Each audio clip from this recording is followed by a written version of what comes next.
Welcome back. And now we talk child abduction in Nigeria, which often happens quietly within homes, within families, and sometimes without the public ever knowing. But in this case, a father's 6-year search for his children has led to a breakthrough.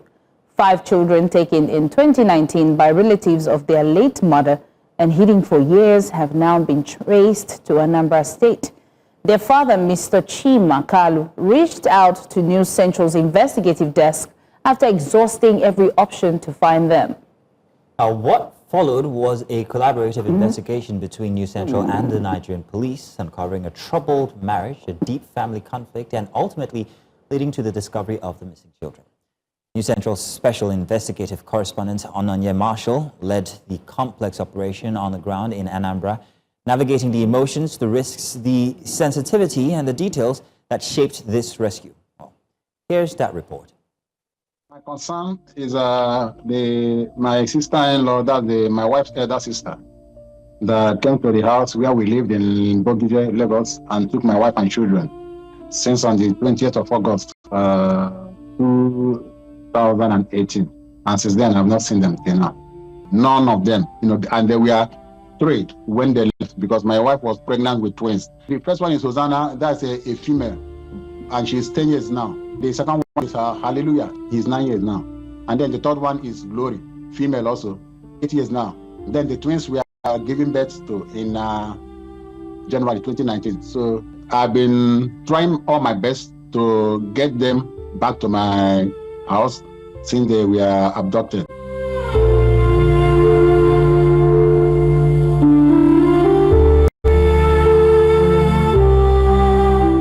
Chimka Kalu inspires an investigation in search of his children, whom he says have been kept away from him by family members of his late wife for over 6 years. We got to work and firstly tried reaching out to the person whose phone number was provided by Mr. Kalu, supposedly to be a person whom he accuses of taking his children away from his house in Lagos to a location yet unknown to him.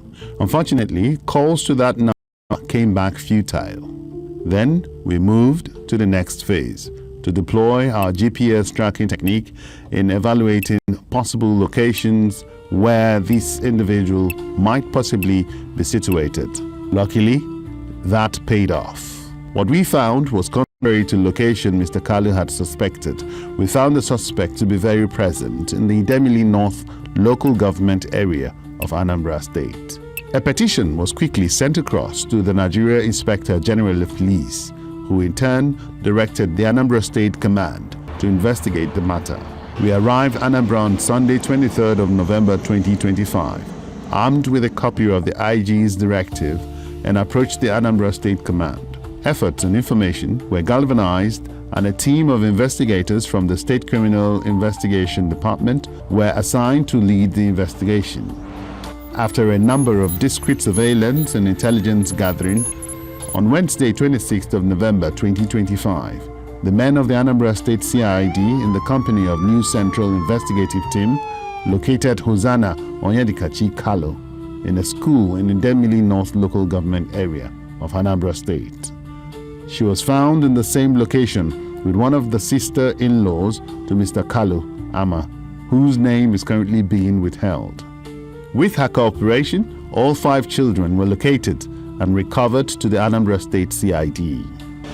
Where children are taken forcefully from a parent for 6 years. The wife was pregnant and delivered outside the confines of the home with the family who came to forcefully remove her from her matrimonial home. So the father of the child had not even seen the last born before with his eyes. This is a crime. And it has gotten to such a height in Nigeria where family members use children to settle scores. That is, they just abduct children. They just take them away. A man comes home and finds out that the children are gone, the wife is gone. A woman comes home, finds out that the man has taken the children and taken 4 states away to go and drop somewhere. It is a crime. It's called child abduction. Especially in this case, where the matter was already reported to the state command, and then you take the child away from the jurisdiction of the same state command that it was reported. 6 years. It is not a family matter, it is a legal matter. The mother is dead. So automatically, the custody of the child goes to the surviving parent, except you have reason to believe in cases of maybe child sexual abuse by the surviving parent, or there is it has been a violent, toxic marriage, is domestically violent. Those are grounds with which you can now appeal to the court to take custody from a new responsible father or mother. Following the milestone on the operation and the intricacies thereof, which indicates long-standing feud between the two families, the men and officers of the state CID have been charged with sole responsibility of overseeing the investigation to an absolute conclusion and ensure the safety of the children as well as their safe return to their legitimate parent as the law may deem fit. For News Central, Marshal Anthony Ononye. And now joining us is our investigative reporter, Marshal Anthony Ononye, who led this investigation from Lagos to Anambra. Marshal, let's say thank you very much. First of all, what a story. I can't believe that actually happens. And of course, to find out at the end about the demise of the wife. I don't know. It's a very, very interesting yet horrific story, let me put it so. But what else did you find out that might not have made it into the story here, that might not have made it into the report? So we also found out that the mother, you know, we kept saying his late wife, that the woman who was forcefully taken out of her matrimonial home had also died in the custody of these persons, her family, you know, who were the ones who came to take her out of her house, and the children, she died in their custody. There are unconfirmed reports as to how she died, but the family members whom we apprehended had, you know, their own side of the story as to her sustaining injuries from a domestic issue between her and her husband, and that they alleged might have led to her death. But the thing is, she died a year after leaving the husband's house. So it now leaves a lot to be proven that, you know, those injuries or that injury led to her death. And we also found out that she was, you know, buried in a hurry, you know, without the man's consent. He made an attempt when he heard the wife had died to reach out to say he wanted to be part of the burial. He requested for a corpse and all of that, but he was denied that because they had their grievance as to the domestic violence that was ongoing at the time, which they had also reported to the police but didn't follow through. That was one of the things we found out. We also found out that for the time they reported at the state command in Lagos, the man turned up. You know, he had his own report to the police.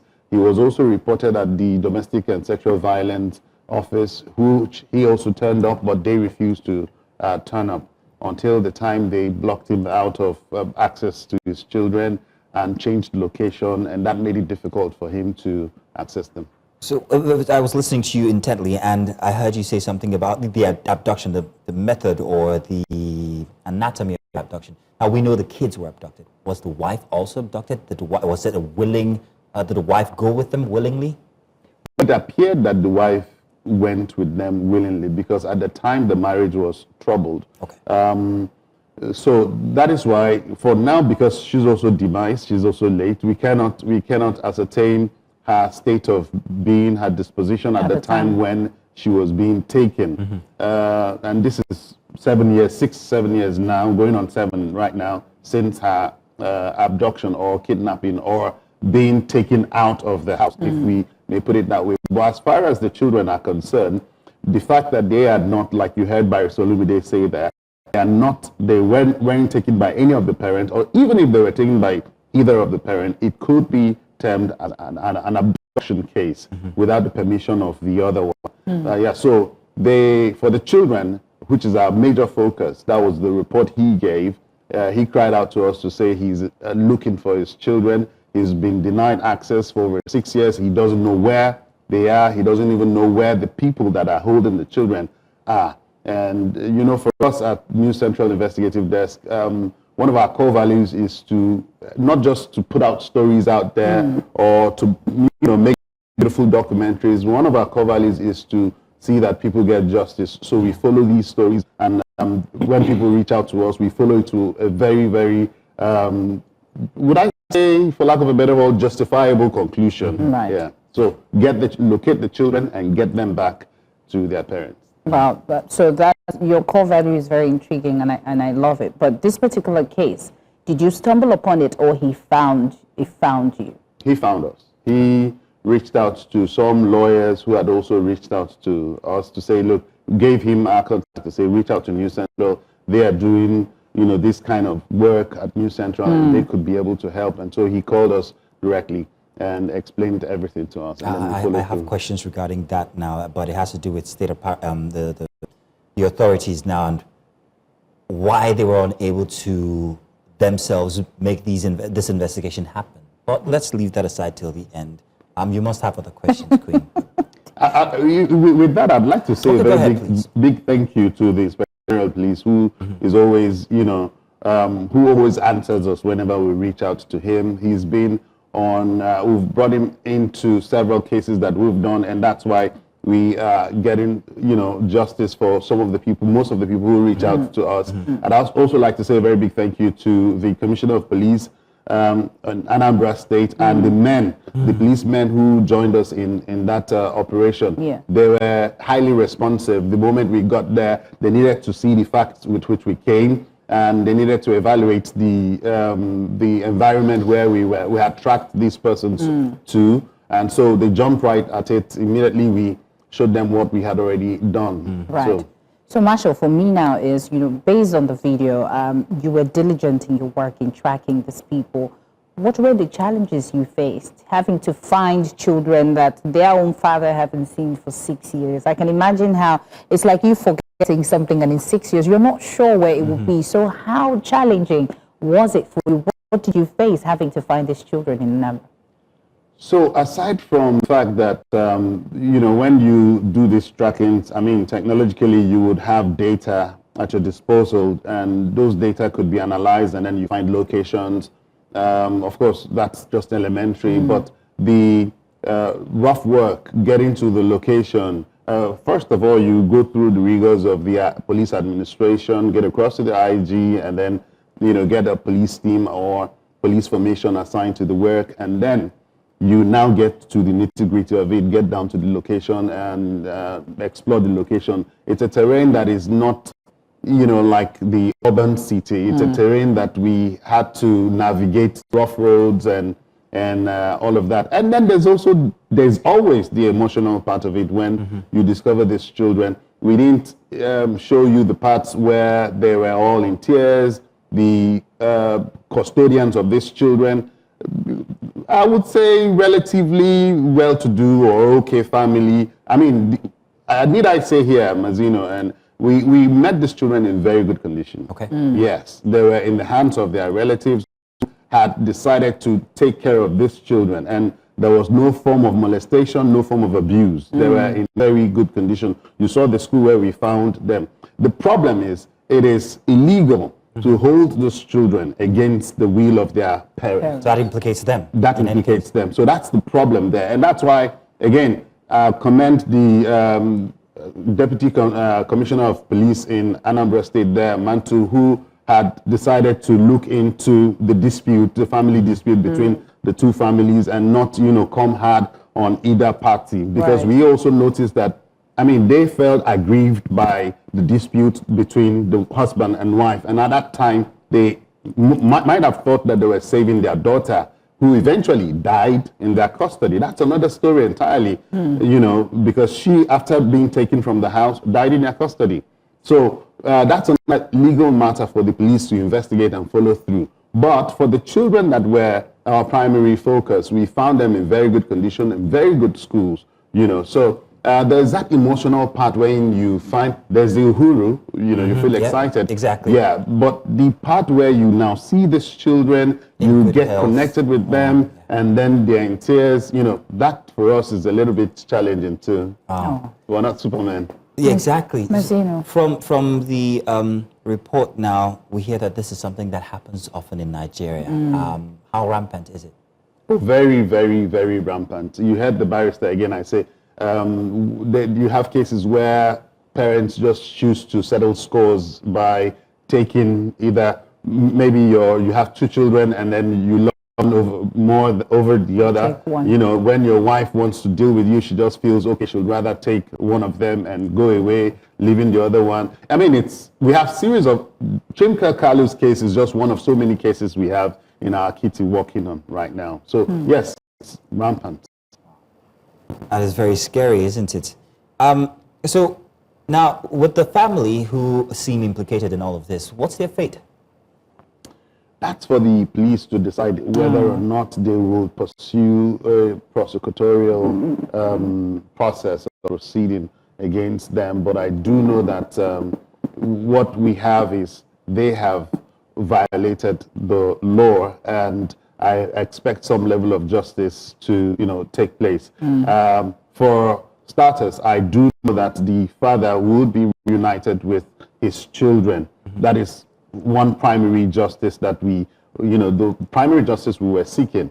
And as far as legal implications are concerned on the custodian of the children, I wouldn't know about that now because the investigation is still largely ongoing. Okay. Now, I have an interesting twist to put to this. What if these kids were not in Nigeria? And is it possible for one parent to actually do that without the consent of the other? If they're able to go around whatever system is in place to avert that from happening, what are the implications? So we've had in New Central here cases where the children were taken abroad.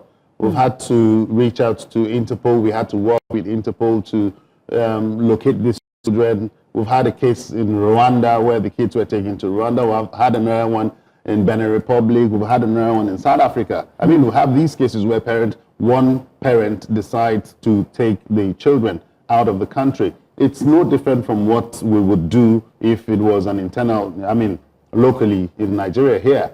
We would reach out to the authorities and find a way to remember the case in Ghana too, where these boys were trafficked out of Nigeria. We did reach out to Interpol and we did do the nitty-gritty of administrative work and then got to that country and assisted the police to, repatriate children back or get them back. Does this often mean that the culprit is deported in any? What kind of